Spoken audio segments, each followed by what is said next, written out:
use Wet n Wild.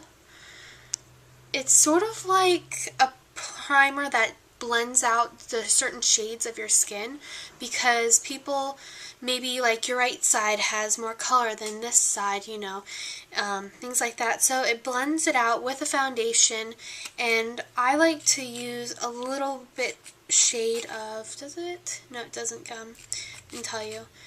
But I just like to use a little bit darker shade than I actually am. Just because if you use a shade that is exactly the shade you are, you're more apt to seeing your blemishes and things like that than if you went just a small little hair of a shade difference than you are. It makes a big difference to covering up your blemishes. So I just rub that into my hands. I'm just rubbing it upwards, and putting it on my face and my neck.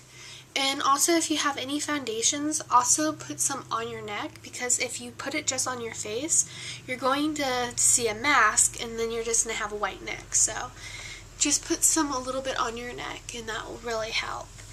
And so yeah.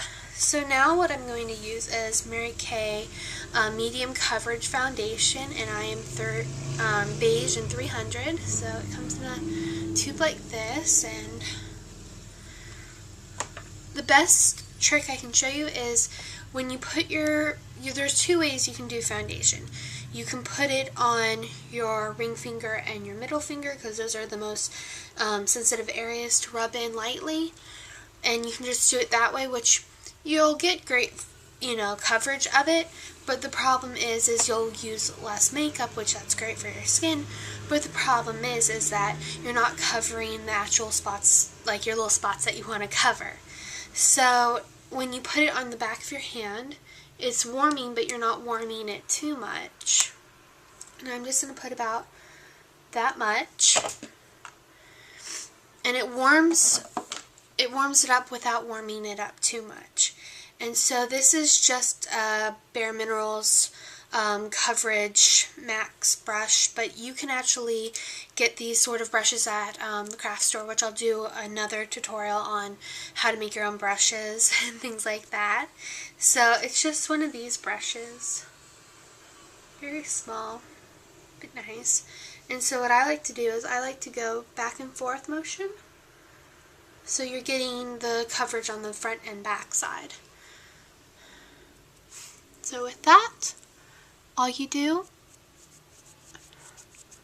you start putting it on your face like this and do diamond motions. Instead of doing it this way, if you do it that way, you can, but you'll just see sort of lines instead of if you do it the diamond motion.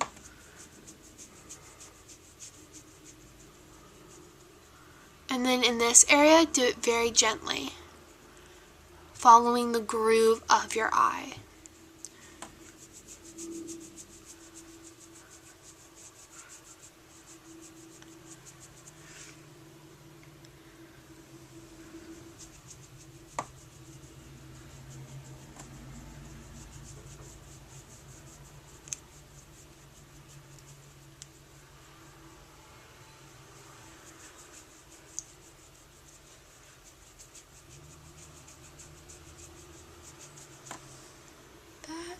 And just keep going back and forth and picking up some from your, sort of like your hand is your palette, I guess, instead of actually getting a palette.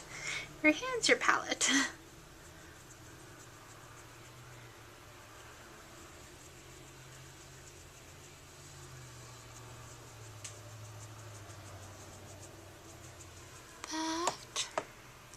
Now, when you get to your forehead, the key is to get it to the closest part of your hairline. Some people will shy away from that, so if you have your hair up, you'll have this little spot that is just all the way down your forehead that is just not matching. So usually I like to put it in the center, my foundation in the center, and then just go straight up to the side.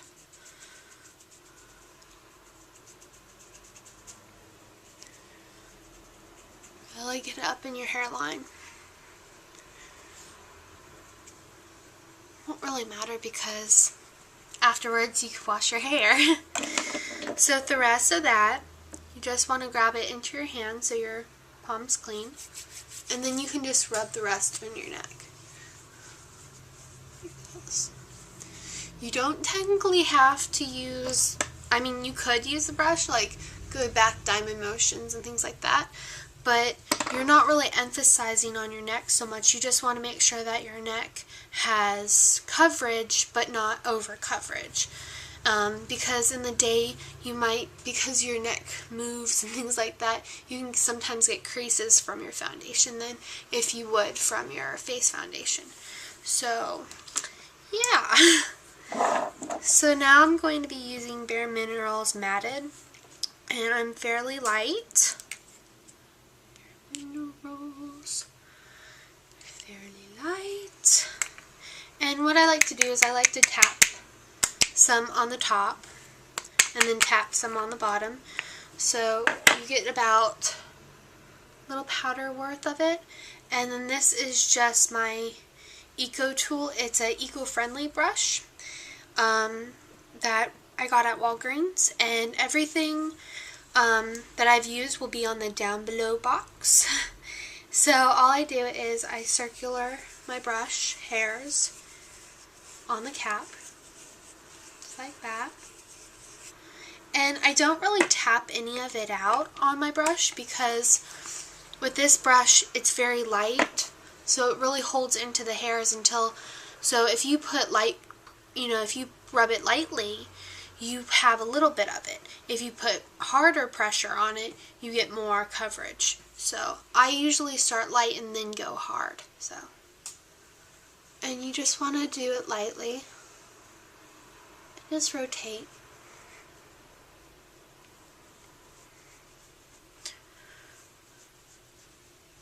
And then usually I like to hold it like this, sort of like if you were writing, and then sort of start pushing down a little harder.